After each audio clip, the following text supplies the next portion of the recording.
नमस्कार, मैं हूं विज्ञान प्रकाश। पूरी दुनिया में कोरोना को लेकर दो बुनियादी सवाल पूछे जा रहे हैं। पहला ये जो इस वक्त पूछा जा रहा है और सब लोग इस पर बात कर रहे हैं कि कोरोना का असर कहां तक है और क्या है।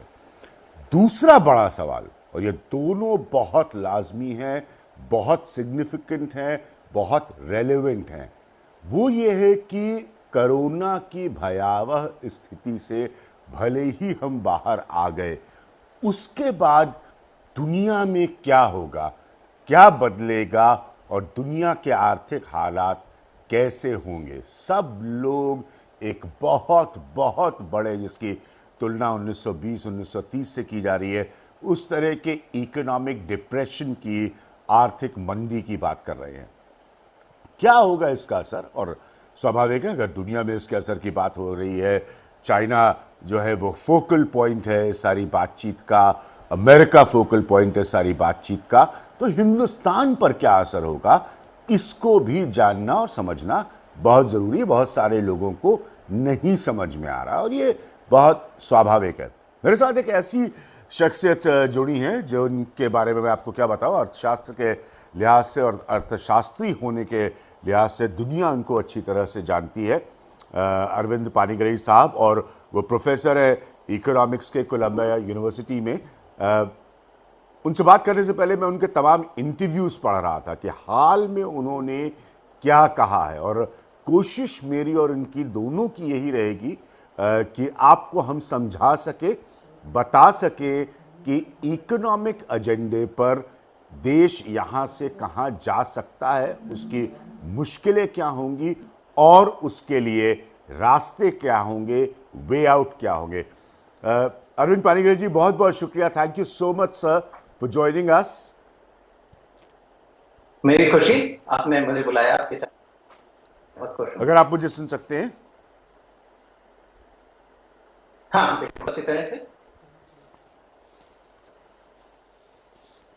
जी, बहुत सारे नोट्स मैं बना रहा था आपके इंटरव्यूज को देखकर। जी आप भी जानते हैं, बरसों से मैं पॉलिटिकल इकोनॉमी में खुद काम करता हूं। जी पहला जी सवाल मेरा यह है कि एक जगह पर आपने कहा है कि अगर भारत चाहे तो 7% 7% ग्रोथ वो हासिल कर सकता है, अगर भारत चाहे। क्या लगता है आपको कि ये क्यों भारत हासिल कर सकता है? इसके पीछे आपकी नहीं नहीं, रीजनिंग क्या है, आपका लॉजिक क्या है? हाँ, मैंने ये कहा था कोरोना के कॉन्टेक्स्ट में कि अगर ये खतरा जो है अगले 5-6 महीने में मान लीजिए चल जाता है और हम फिर से बिजनेस एज यूजुअल पर जा सकते हैं, तो कोई आश्चर्य नहीं है कि जो सेकेंड हाफ ऑफ 2021 है उसमें हम फिर से 7% तक पहुंच सकें। क्योंकि इसमें ये जो खतरा हमारे सामने आया है इस वक्त, वो एकदम एक्सटर्नल खतरा है और ये हेल्थ के साइड से आया है। उसके अलावा कोई आर्थिक कारण है नहीं इस खतरे के। तो जैसे ही ये हेल्थ की इशू हमारे सुलझ जाता है तो उसके बाद जो है सारी सप्लाई चेन फिर से रीएस्टैब्लिश हो सकती हैं, प्रोडक्शन कैपेसिटी हमारी ऑलरेडी है, पॉलिसीज इन प्लेस हैं, तो फिर से बिजनेस एज यूजुअल शुरू हो सकता है। दूसरा पॉइंट बहुत वैलिड है। ये प्राइम मिनिस्टर ने भी कहा था शुरुआत में अपने एड्रेसेस में कि देश को एक आर्थिक कीमत अदा करनी पड़ेगी। There will be an economic price to it and this could be huge. ये बहुत बड़ा हो सकता है। आप अभी भी मानते हैं, जैसे आपने क्लैरिफाई किया कि आप साफ साफ कह रहे हैं कि अगर ये प्रोलॉन्ग करेगा, लंबा चलेगा, फिर हम 7% ग्रोथ की या 7% तरक्की की बात हम नहीं कर रहे हैं। लेकिन साथ हाँ में नहीं, ये भी जब बहुत तक स्पष्ट है कि जो इकोनॉमिक कॉस्ट इसकी आएगी, क्या भारत तैयार है इसको उसको बेयर करने के लिए, उसको उससे डील करने के लिए? देखिए, सबसे पहली बात तो ये कि इस बात को इस तरीके से सोचना चाहिए कि खतरे के दौरान क्या संभव है और खतरे के बाद क्या संभव है। अगर वैक्सीन आ जाता है जैसे मान लीजिए, तो और हम इम्यूनिटी ला पाते हैं पॉपुलेशन के अंदर, तो उसके बाद क्या होगा वो एक अलग बात है। अभी जब तक ये खतरा जारी है और हम फुल इकोनॉमिक एक्टिविटी पर नहीं आ पाते हैं मान लीजिए, सो असल में अगर वैक्सीन नहीं आता है तब तक भी उस दौरान में भी ये सोचना पड़ेगा कि कितना फ्लैट रहता है ये कोरोना का कर्व। अगर ये कोरोना का कर्व हम आसानी से इतना फ्लैट रख सकते हैं कि हमारा हेल्थ सिस्टम जो पेशेंट्स आ रहे हैं उनको हैंडल कर सके, तब तक और साथ में हम इकोनॉमिक एक्टिविटी भी जारी रख सकें, तब तो हम आराम से कुछ ग्रोथ तो कर ही पाएंगे। पर अगर खतरा इतना ज्यादा रहता है, इतने बढ़ते जाते हैं कि हम पूरी तरह से इकोनॉमिक एक्टिविटी नहीं शुरू कर सकते, तो जो है सिचुएशन बिल्कुल फर्क है। क्या हम इस बात के लिए तैयार हैं? मैं समझता हूँ कि जिस तरीके से अभी तक हैंडल किया है, करीब 1 महीने से कुछ ऊपर हो गया है, हम इसको कंटेन कर पाए हैं। आर्थिक दृष्टि से भी हम इसको सहन कर रहे हैं। ये हार्डशिप सभी के लिए रहेगी, क्योंकि हम एक बार ये सोचते हैं कि हार्डशिप कुछ नहीं होनी चाहिए किसी को, पर वैसा हो नहीं सकता, क्योंकि जब भी जैसे मान लीजिए अगर कुछ वॉर की सिचुएशन होती है, लड़ाई की सिचुएशन होती है, किसी दूसरे आप एनिमी से अगर वॉरफेयर हैं, तो सबको हार्डशिप होती ही है। जैसी हमारी हुई 62 के चाइना वॉर के समय में, उसके बाद 65 में, 71 में, तो ये हार्डशिप है। मैं तो इन सब इवेंट्स को याद जानता हूं, मेरी मेमोरी में है अच्छे खासे। तो ये हार्डशिप सबके लिए इस दौरान में रहेगी। ये सोचना कि किसी को हार्डशिप ना हो, ये संभव ही नहीं है।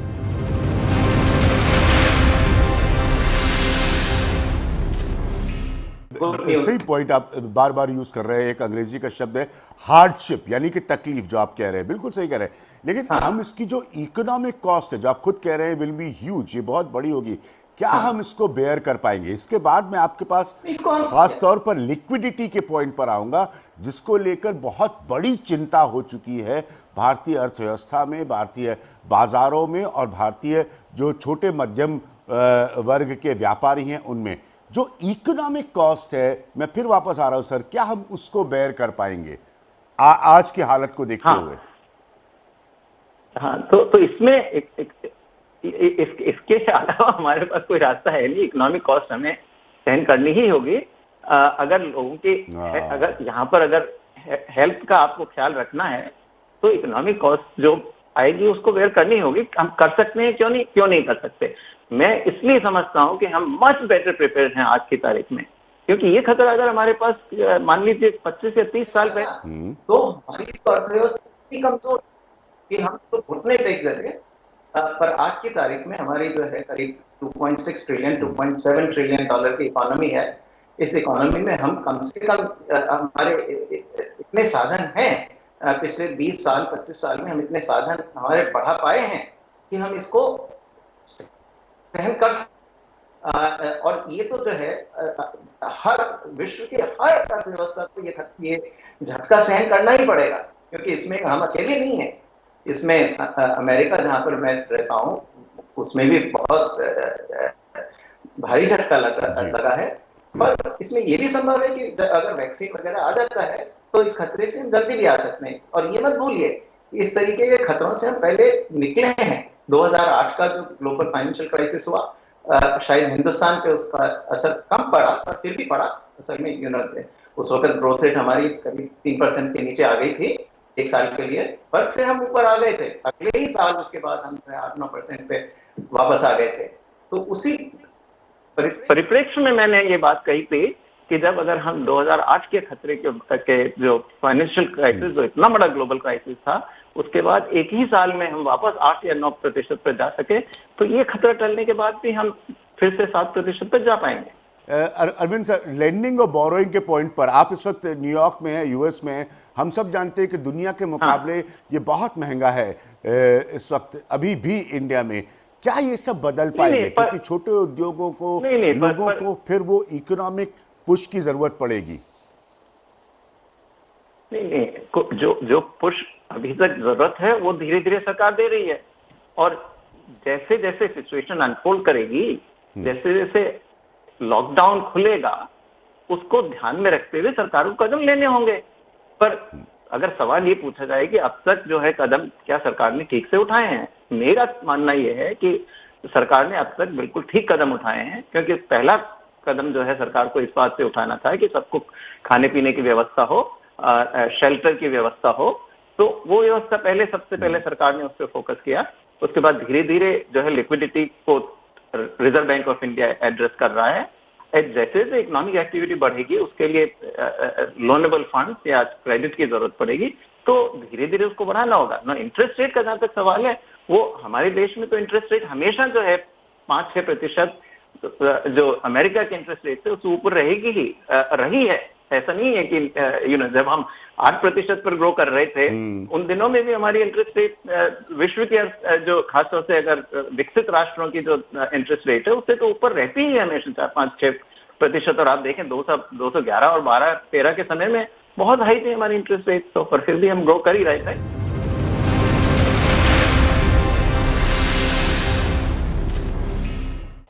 दो चीज़ें बड़ी दिलचस्प है, बड़ी इंटरेस्टिंग है मेरे लिए आपके तमाम इंटरव्यूज़ में। एक दो पॉइंट्स आपने रखे हैं और ये दोनों पे मैं ज़रूर बात करना चाहूँगा।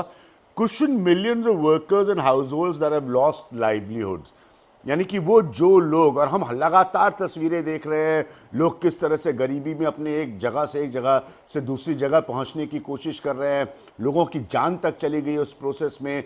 बाद में राज्य सरकारें कोशिश कर रही हैं कि लोगों को उनके घर गांव तक पहुंचाया जाए। तो ऐसा नहीं है कि हम सब कुछ से डील कर पाए।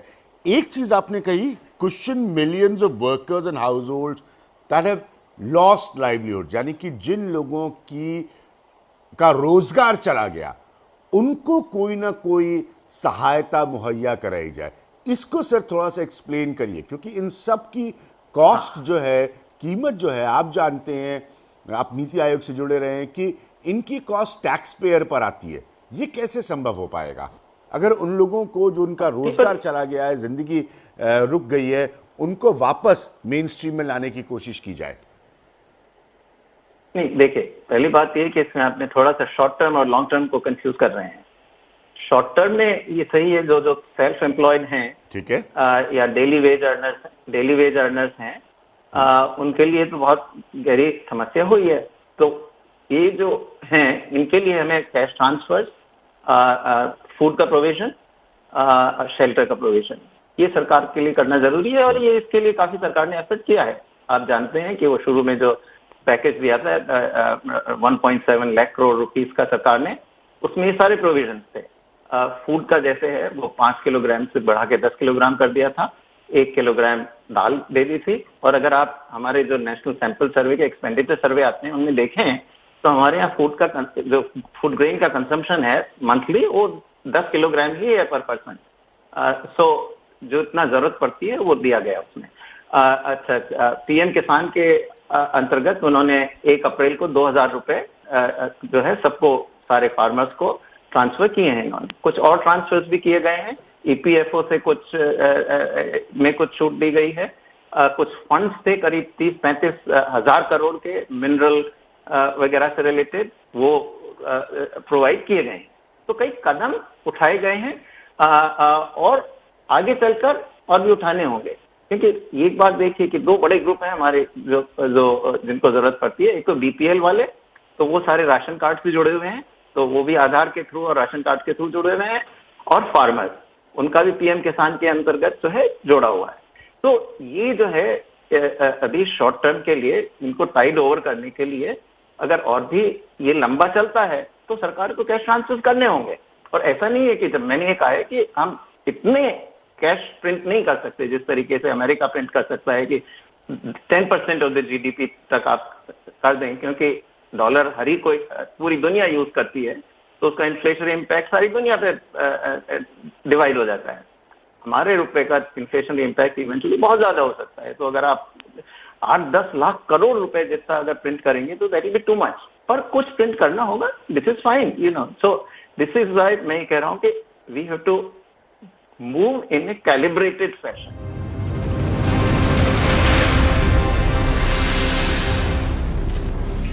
अब दो आखिरी सवाल और बिल्कुल सीधे सवाल रखूंगा मैं आपसे। पहला, कब आपको लगता है सरकार को बड़े कदम उठाकर, एंड आई रिपीट, शायद इंग्लिश में the best word for it is stimulus, या वैसे पैकेजेस देकर बड़े कदम उठाकर जरूरत है, क्योंकि बहुत सारे लोग कहेंगे शायद देर हो रही है, इकोनॉमी में पैसा वापस रीपंप करने के लिए, वापस डालने के लिए कब करना चाहिए सरकार को? तो जैसे ये जो है कब, ये एक वन टाइम इशू नहीं है कि आज एकदम से अगले 10 महीने के लिए आप अनाउंस कर दें कि ये मेरा स्टिमुलस पैकेज है, क्योंकि आपको पता ही नहीं है कि अगले 10 महीने में क्या होने वाला है, किस तरीके से हमारी जो है ये कोरोना की सिचुएशन आगे बढ़ेगी।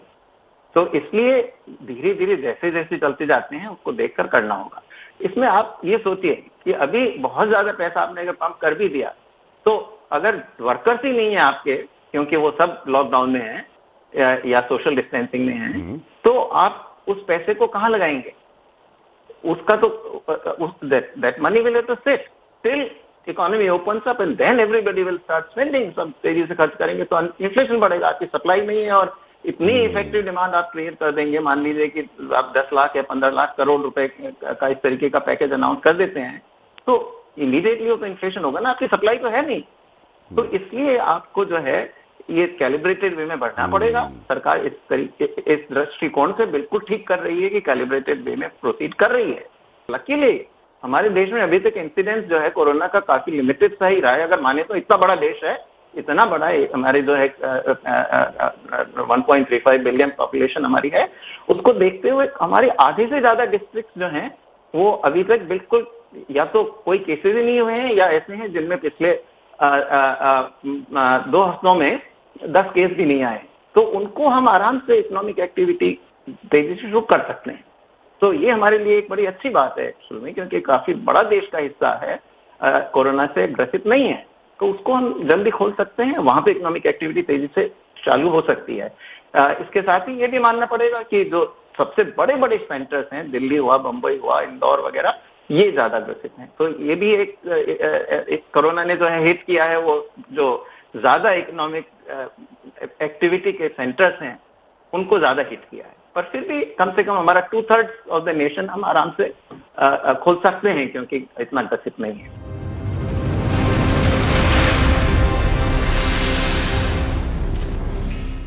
ठीक है, 2/3 ऑफ द नेशन, बड़ी बात कह रहे हैं आप, हम आराम से खोल सकते हैं। जल्दी से एक चाइना का पॉइंट, हालांकि जैसे मैंने कहा ये लॉन्ग टर्म का क्वेश्चन है, लेकिन दुनिया नाराज है चाइना से। आप खुद अमेरिका में, न्यूयॉर्क में आप देख रहे हैं रिएक्शंस किस तरह के आ रहे हैं। भारत चाइना के किसी किस्म के बड़े रिजेक्शन से कब से फायदा ले सकता है? मैन्युफैक्चरिंग के नजरिए से खास तौर पर लोग भारत की तरफ देखना चाहेंगे और कितना फायदा ले सकता है? मैं बताऊं आपको कि इसकी कोई सीमा नहीं है। जितना हम इससे फायदा उठा सकते हैं, जिससे हमें उठाने वाली बात नहीं है, क्योंकि किसी के नुकसान से फायदे वाली बात नहीं कर रहा मैं। ये एक नेचुरल प्रोसेस है कि ऑलरेडी जो है बहुत सारी कंपनीज चाइना को छोड़ के जा रही थी, क्योंकि वेजेस बहुत हाई हो गए थे चाइना के, डाइवर्सिफिकेशन भी करना चाह रहे थे। पर अब कोरोना की वजह से और काफी रोष देशों में आया है इस वजह से, कोरोना की वजह से, तो बहुत सारी कंपनीज अब तो एक्सेलरेटेड रेट पर जो है चाइना को छोड़कर जाना चाह रही हैं।